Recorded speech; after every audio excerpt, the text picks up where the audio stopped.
What's up, YouTube? DN Duel commentary. Let's see what my opponent's rating is. Didn't show it, but I'm going second. I don't know why I didn't do that. Anyways, I tried to make a makeshift Glad Beast deck. Just wanted to see if it was possible right now with the cards they have, and this is one of the results.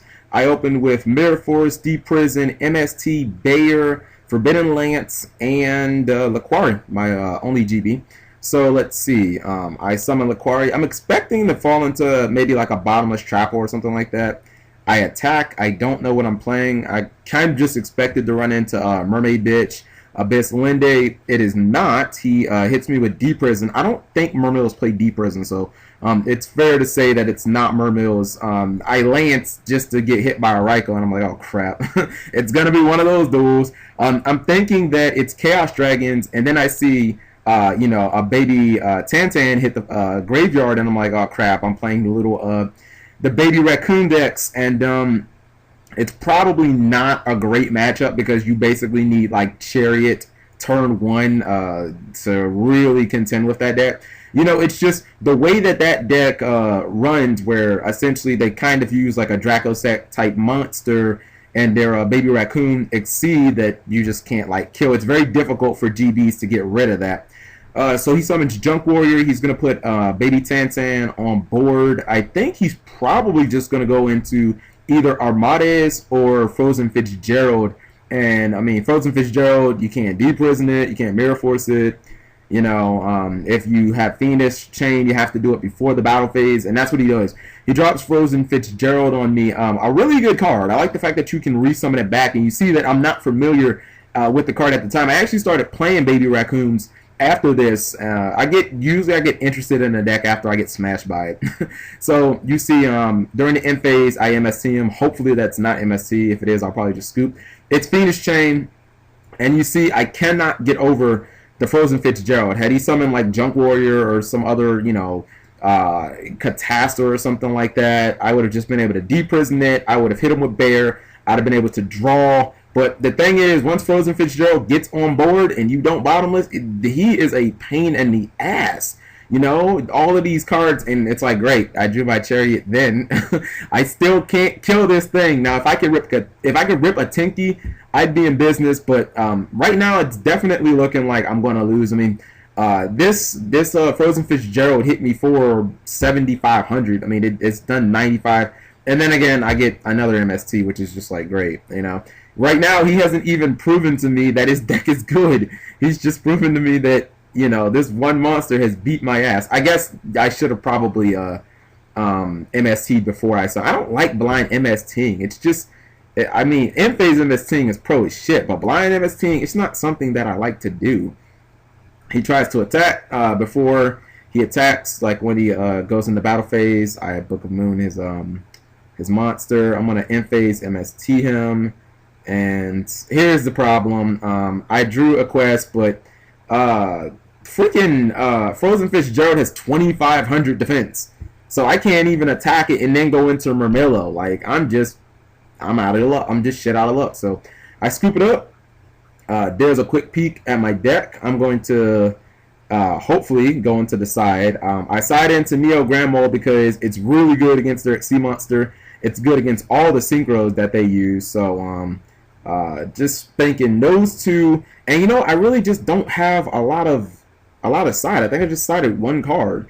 You know, I really just chalked that last duel up into just having a really bad hand and not being able to get rolling. Going second didn't help at all. So you see, I have a better hand. This time I'm going to summon Mole, set Evat, Fiendish Chain, and Book of Moon, and just pass turn. Probably just going to try and save the Tinky so I can go into a Tinky Bear play without him expecting anything. Maybe he'll set a monster like a Raikou or, you know, something like that, and that'll give me the opportunity. He summons Pompoko. I'm probably going to mispronounce all of these guys. I know what they do, and I know the deck like kind of inside and out now because I played it for like 3 days straight. But I don't know necessarily how to pronounce all the monsters, except like Tantan and stuff like that. He's probably going to go try and set like a Tantan or something like that. This is where, yeah, he sets Tantan. This is where I kind of wish that I had I kind of wish that I had a Forbidden Lance because it would make the bear play like so much more reliable. And then I end up drawing bear, and it's like, oh Lord, I already had a way to get to you. So I ask him if he has a response. He doesn't. I play the Tinky. Hopefully he doesn't MS. Actually, no. If he MSTs, I don't give a fuck because now I can just attack and get another Tinky. So that works out. And I don't believe that Tinky is considered to be activated, so I can obviously just play the Tinky. I can get myself a GB Laquari, and then I can blow up his monster in main phase 2. Now, having the mole on board is definitely good. The only thing is, I hope I don't get blasted with a Dark Hole, because for the life of me, I can't actually remember the last time that I played a Starlight Road in any type of deck. So, I guess I choose to just put Mole, to attack with Mole, put the Tantan in his hand. The thing about Tantan is you have to set it. So obviously the deck struggles with a card like Firefist Bear. He activates Obedient School. That is like the ace card of that deck. One of the things that I learned about Little Baby Racoons is if you max C them when they use that card right there, if you max C them when they use Obedient School, they get fucking raped so hard. You know what I mean? Because you get one draw when they summon 3 monsters. They're probably going to Exceed until they're Exceed, so that's another draw. If they normal summon and then Exceed again, that's another draw. If they use any tokens, those are more draws. Like, they can't really do anything when you max C them. That's one of the reasons why I stopped playing Little Baby Raccoon deck. But so I'm still in good position because I've got Evac Device, I've got Phoenix Chain, and I've still got my bear, which is ready and loaded to go. Now, I probably should just go ahead and evac that right back to his field because, it would put him in a position to where he'd only have 1 or 2 on board. He summons, He summons the one monster that is kind of a pain for me, and that's Wind Up Kitten. Wind Up Kitten is probably going to try and bounce my bear back to my hand, so at least, he can, like, bottomless it or something like that. The thing is, I still do have Grand Mole, so, I can evac one of these guys, and then I can Grand Mole the other, and I'll still be in pretty good shape. That's the sole reason why I sided Grand Mole. I'm actually starting to realize Grand Mole is still really, really good this format.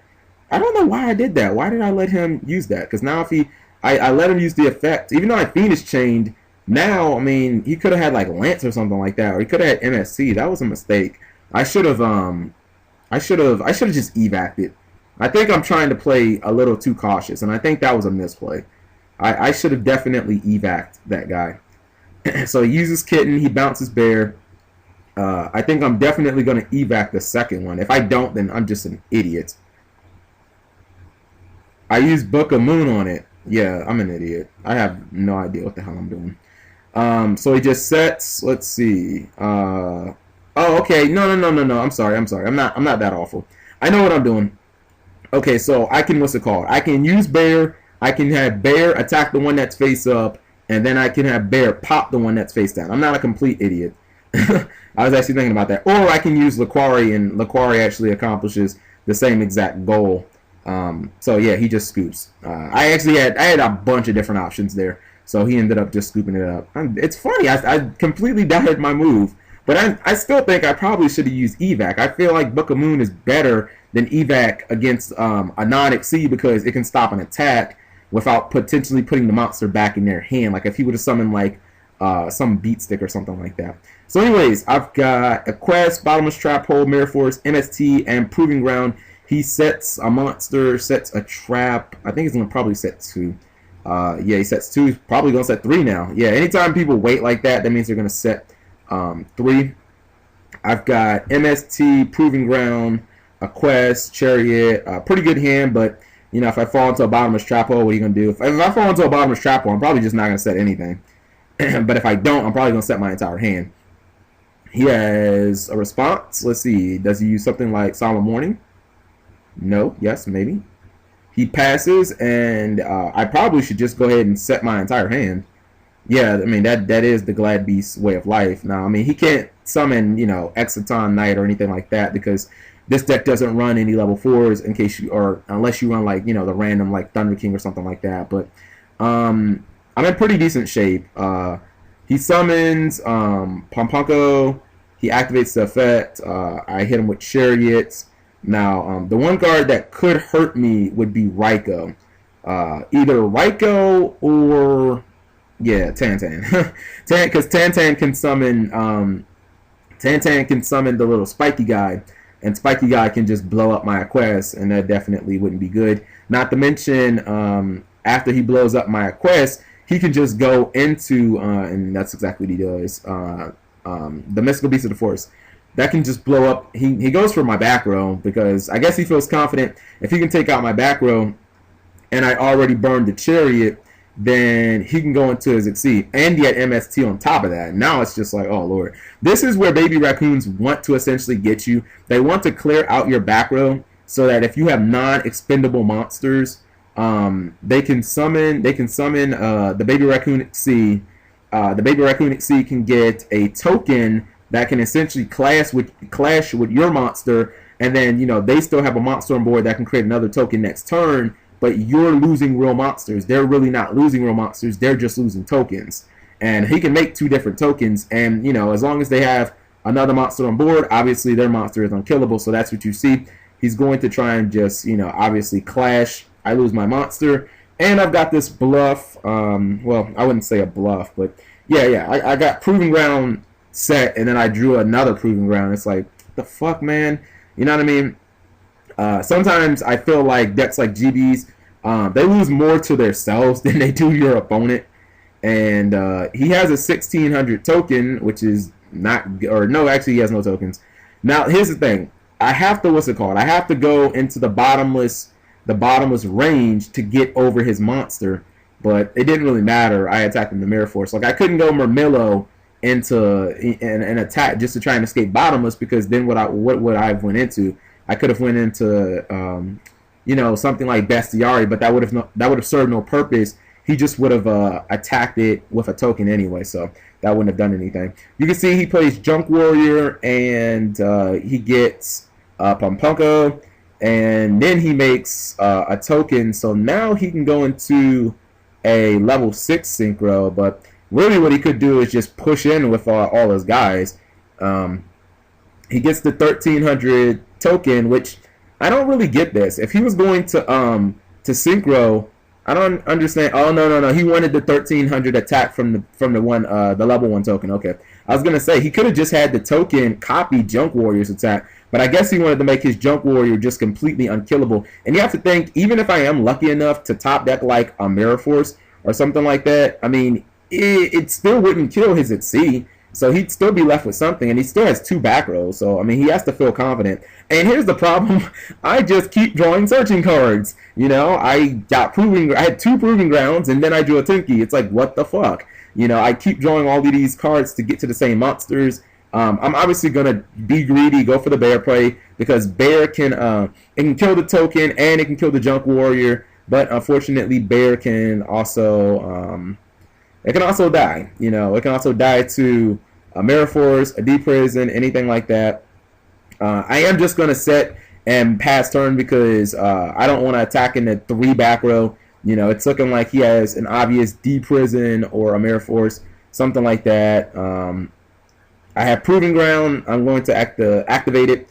I probably should get... Murmillo here because the token, and this is before I really knew about the deck, the token actually has 0 defense. So what I should have done was I should have summoned Murmillo, I should have attacked into the token, and then I should have tried to like tag in the Bestiari and like slowly try and work my way back up. But I went for what do you call that? Yeah, I summoned. It didn't really matter in the grand scheme of things because I summoned into Torrential Tribute. That was probably another mistake too. Keeping the Bear instead of the Laquari. At least Laquari would have been able to attack, tag out, and into Murmillo. So you can say I'm making misplays left and right here. Or I could have attacked and went and blew up one of his back row and just like maybe hoped that I draw another GB and go into Grazaris. But you see he ends up having the Deep Prison. Now I'm ultra fucked because Book of Moon is not going to do anything. And I can only survive probably 2 attacks. So, you know, as bad as that was, had I played it smart, I might have actually been able to come back and potentially make a game out of this. He summons his mystical beast of the forest, and you can see he must obviously sense that I have no monsters. So if I'm him, yeah, I'm just gonna attack for 1200 and see where it gets me. Now is the time where I actually need all of those searching cards, but I'm probably not gonna draw one because I've used so many of them in the game. I drew a dead silent warning, and I think I'm just going to pass turn, knowing that I can Book of Moon his guy, and then that'll just be the end of that. If I don't draw a monster, I'll lose. I Book of Moon it when it attacks. I'm going to eat 200 from a Mystical Beast. The problem is he just has way too many cards. There was a chance in this game, or there was a time in this game where it was a small possibility where I could have came back and won, but I kind of blew that when I lanced the wrong monster, among other things. Keeping the bear didn't really do anything. At least keeping the keeping the Laquari, I would have been able to like tag and shit like that. You know what I mean? At least potentially get back some more GBs, so that if I lose any to Mare Force or Deep Prison, I'm just not completely blown out of the water. He goes into his Exceed. He's probably going to detach, get a token, because at this point the tokens can kill me. So I mean, what does he have to worry about? I've got a dead silent warning in my hand. I drew Darius, which of course I just have to summon and attack because it only has 300 defense. So I try and summon it. It gets bottomless, and yeah, we're just gonna scoop it up. So yeah, you can see I've just been trying a bunch of different decks. Whether I think that they're amazing or not, I just felt like I was kind of having an identity crisis. I didn't really know what I wanted to play, so this is one of those decks that I tried out. Thank you guys for watching.